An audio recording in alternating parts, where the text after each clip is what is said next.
مصطفیٰ جان رحمت پہ لاکھوں کروڑوں درود و سلام۔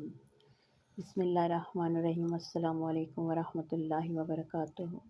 اللہ تعالیٰ ہمیں ان لوگوں میں شامل فرمائے جو ہدایت کو اپنی سب سے بڑی دولت سمجھتے ہیں اور کبھی اسے دنیا کے چھوٹے فائدوں کے لیے نہ گنوائیں۔ آج ہم پڑھنے جا رہے ہیں سورہ بقرہ کی 16ویں آیت، جو منافقین کی تجارت گمراہی کا انجام بیان کرتی ہے۔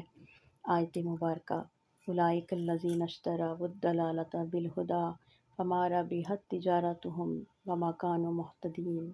ترجمہ: یہ وہ لوگ ہیں جنہوں نے ہدایت کے بدلے گمراہی خرید لی تو ان کی تجارت نے کوئی نفع نہ دیا اور نہ ہی وہ ہدایت پانے والے ہوئے۔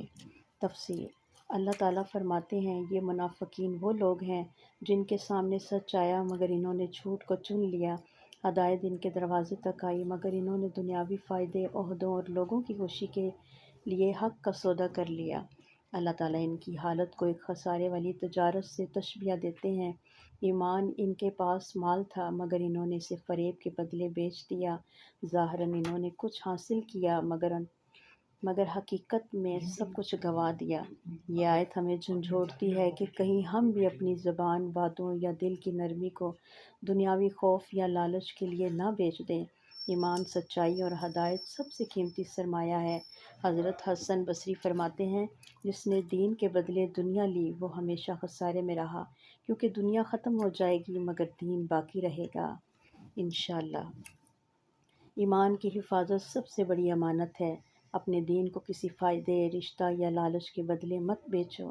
جو اللہ کے حکم پر ثابت قدم رہا اس کی تجارت ہمیشہ نفع میں رہی۔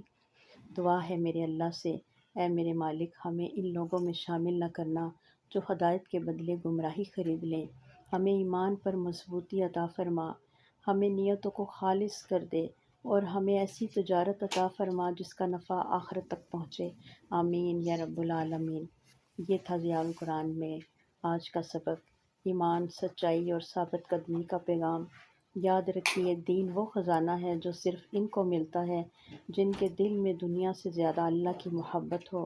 اللہ ہمیں انہی خوش نصیبوں میں شامل فرمائے۔ آمین یا رب العالمین۔